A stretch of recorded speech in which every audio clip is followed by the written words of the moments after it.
Welcome to this ChannelX Leaders interview. Delighted to be joined today by James Pitts-Drake, founder and CEO of Optimizon. So welcome, James. How are you today? Thank you. Yeah, thanks, Chris. Thanks for having me. Really pleased to be here to share some of the questions that we've got. And yeah, looking forward to get started. And so before we get into it properly, can you just share the story behind founding the company Optimizon? What inspired you to start the company, and what was your vision for the business?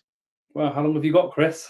About 20 minutes. Yeah, so I started my e-commerce journey back in 2005. And I used to work for a company called Vivitar. They were a camera company that sell lenses, overhead projectors, AV equipment.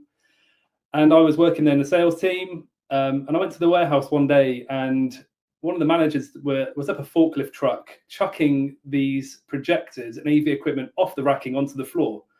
And I was like, what are you doing? And he was like, well, it's end of life stock. We need to get rid of this stock. So we're just going to trash it and say to the business that this is, it's at end of life. We don't need it anymore. And I was like, okay, I can actually sell those products for you. So that started off the eBay journey. So I would go there in my lunch break. I would put everything on eBay, go in my lunch break. I would pick and pack these products. I would then take them to the post office, ship them. And this was when eBay was at the infancy of all the auctions. So everything was at 99p.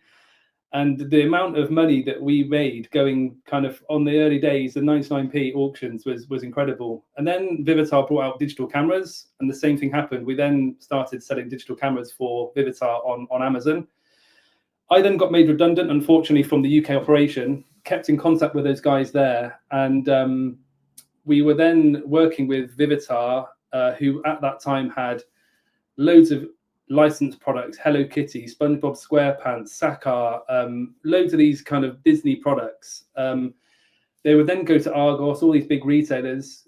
At Argos, retailers wouldn't sell these products. They would then come back to Vivitar again. I would then sit in my dad's garage and refurbish these products. And we used to put them on eBay. And then my brother said to me once, have you heard of Amazon? I was like, no, never heard of Amazon. He said, I've got to remind people, you did say this was back in 2005. 2005, yeah, so 20 years ago. So I spent 10 years buying products, being a distributor for quite big brands, HP, Speedo, obviously Vivitar, all those licensed products. And then I said to the team, there must be an easier way to make money than to be selling products, dealing with returns, dealing with customer service. So I started up an agency. Boy, was I wrong. So obviously that kind of inspired me really to offer the same services and the strategy of what I built up over the years to really then hone in on helping brands scale and sell on marketplaces. And at that time it was eBay and Amazon, and then since then it's actually now grown to B&Q, Tesco's, Boots, Superdrug. We've got Walmart in the US. We've also got Wayfair as well. We dabble in. So it's really kind of now scaled and grown in a way that that really helps brands. And I love offering the service to brands, and it's a great thing that we do. Yeah, and it is getting more complicated or complex. I mean, you've mentioned some marketplaces, but obviously Best Buy is coming in the US this year, which is going to be huge in the electricals. Mm-hmm. And it's a never-ending journey, and they all operate slightly differently. So it must be a real challenge for the brands as well as for you. Well, yeah, I mean, you mentioned on Best Buy there, you've also got the likes of Temu, TikTok Shop as well, really penetrating into the UK market. I saw an article the other day that Temu's market share is actually one below now Amazon. And their monthly active users are actually greater than Amazon now, even though the spend isn't. It's just amazing, and the strategy that they're adopting, they're looking at these young audiences with no disposable income at the moment. But when they get to a level where they are working and they have got disposable income, they've got that massive market and massive reach as well to that end consumer. So I see Temu as being a force to be reckoned with in the future. When Amazon, and I think maybe knock Amazon off his perch at some point. So tell us a bit more about Optimizon. What makes Optimizon kind of unique in the e-commerce and retail space? And how have you evolved over the years? I mean, obviously you've already mentioned there's more channels nowadays. But what else have you been doing? So in terms of what makes us different, so we are all about the strategic kind of guidance for big brands and brands that want to navigate kind of marketplaces. And what underpins that is profitability. So we are working hand in hand with the brands to make sure that the profitability on these channels, including our fees, because obviously we have to charge what we do. We make sure that those fees are incorporated into the profitability, and kind of the core of the business is around profitability, looking at lifetime value, profit, customer acquisition costs, repeatable purchases to increase basket value, and also a lot about retention as well. And obviously that segues into kind of the Nozzle platform that we acquired in 2003.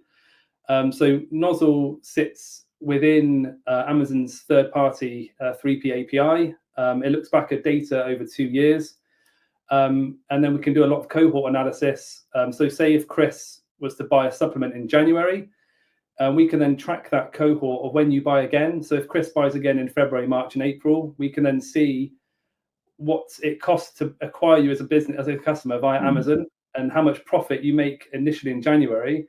Then if you come back in February, March, April, we can then see that customer acquisition costs come down and profit come up.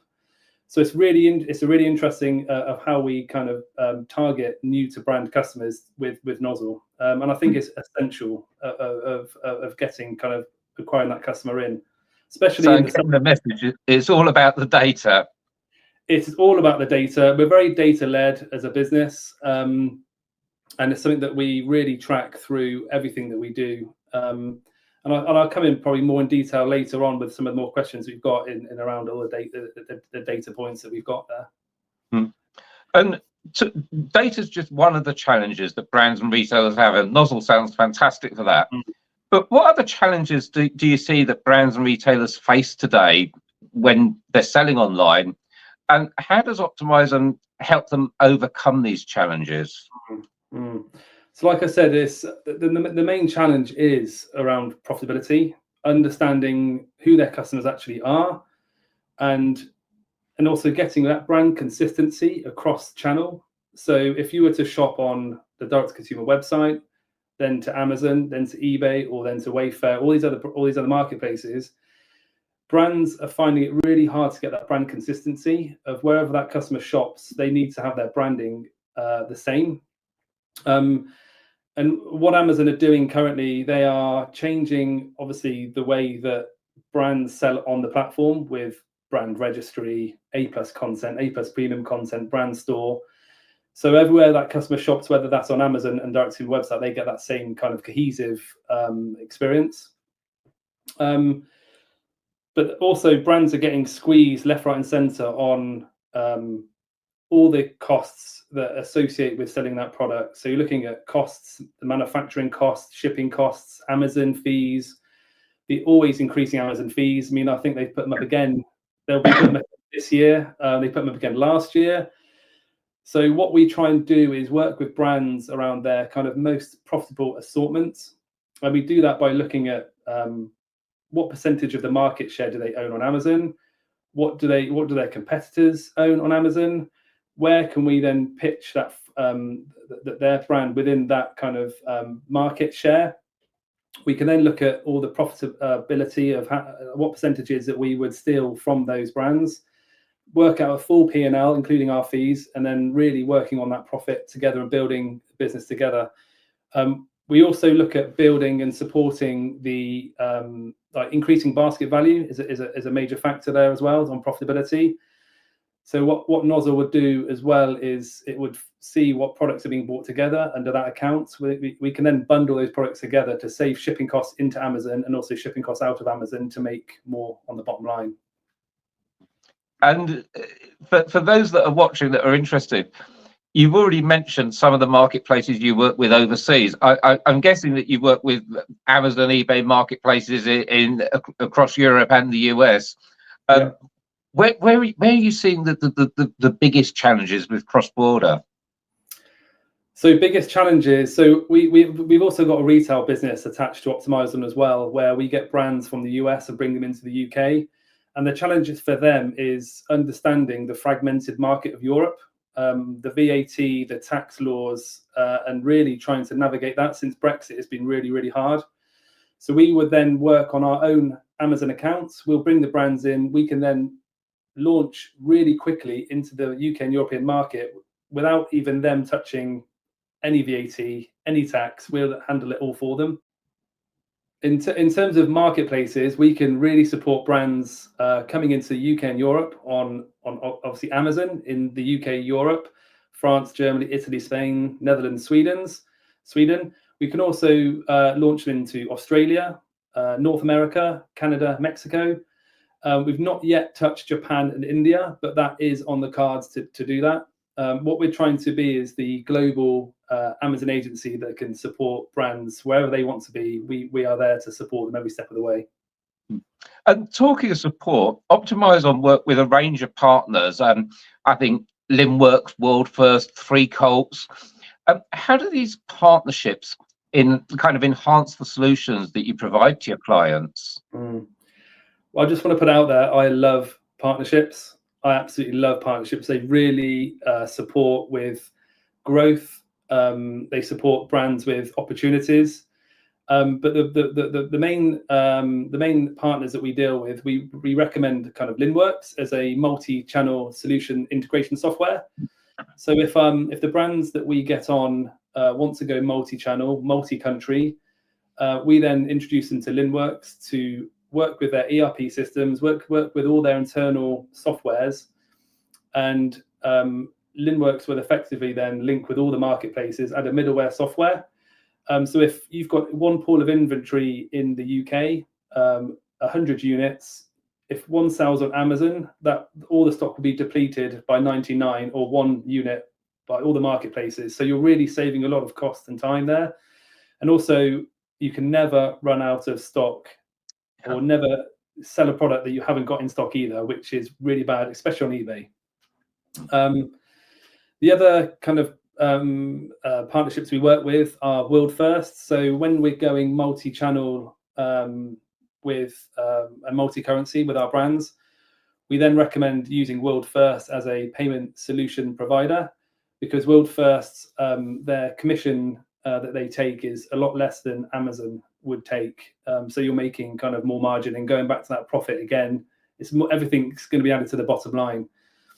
And then the last one we deal with is 3Colts. So 3Colts, part of their solution is DimeTide. DimeTide is a solution that fits into the vendor side of the platform. It goes back 2 years. That helps you reclaim shortages, claims on chargebacks, and missing inventory. And what I can say about 3Colts and DimeTide is they've saved our clients over £800,000 within a space of months. So that really does help to the bottom line. So that money will just hit the bottom line with each brand, and kind of make more profit. That's amazing. So yeah, I mean, DimeTide is a great solution. I mean, there are other solutions out there as well, but DimeTide for us has been absolutely incredible. So looking forward, what trends in e-commerce are you most excited about in 2025? And perhaps more importantly, how is Optimizon positioned to help brands capitalize on these trends? So the first trend for us that we're really investing into is AI, and the launch of kind of Rufus on the Amazon side of things. So we're working in the agency to learn about the changes that's going to bring to writing copy. SEO is still going to be around, keyword research is still going to be there, but we feel the writing copy is going to be more about attributes, features, benefits of those products, a lot of questions and answers as well built into the A+ content. So if you're going on Amazon today and looking for a mouth guard or gum shield for rugby, you can then put in what is the best gum shield for rugby that is UK manufactured, that is right for me. And then hopefully what we're doing in the background is going to be optimizing that content for these manufacturers so that their products will show on the front end of the search results on Rufus.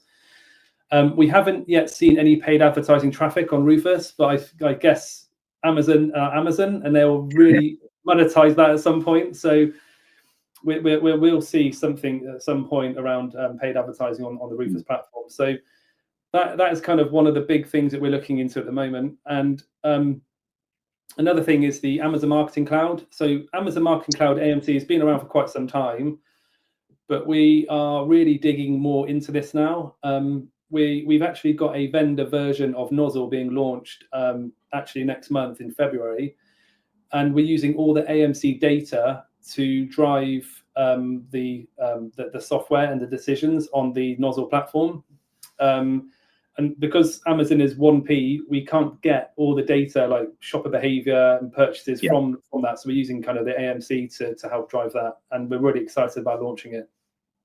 And kind of the last one for me is social commerce and how that kind of links to Amazon. We see a direct correlation between when some of our brands they do like TikTok campaigns, for example. We see a direct correlation between the traffic on TikTok and then traffic on Amazon. It's an interesting strategy. Something that we are looking into at the moment, and something that I think is going to really take it by storm kind of in 2025 and beyond, really. It's already massive in China, social commerce, and also live shopping as well. And I think that will come over with the likes of TikTok and Temu coming over to the UK. I just think it's going to be naturally going to happen. And also I'm excited to see how kind of the plans roll out for Temu as well. Like I mentioned earlier, that's kind of like a trend that I think we all need to be. We all need to keep that in our minds, Temu, because it is like a silent assassin that's going to come up one day and it's going to be here. Like, where the hell did Temu come from? So, it is like you say. That's one that you're kind of putting in the bank for the future by capturing the younger traffic, and then when they start in jobs and the earnings starts going up over the next 5 or 10 years, could pay huge dividends for the people that are up there in front. Yeah, I mean, one of my good friends has just joined Temu. I think you know him as well. He was at eBay for quite some time, and they are now targeting bigger brands to come onto the platform. It's not so much the Chinese tat that you would actually see on there now. It's actually going to be proper brands on there. So I'm really excited to see how that develops over the course of the coming months and years, really.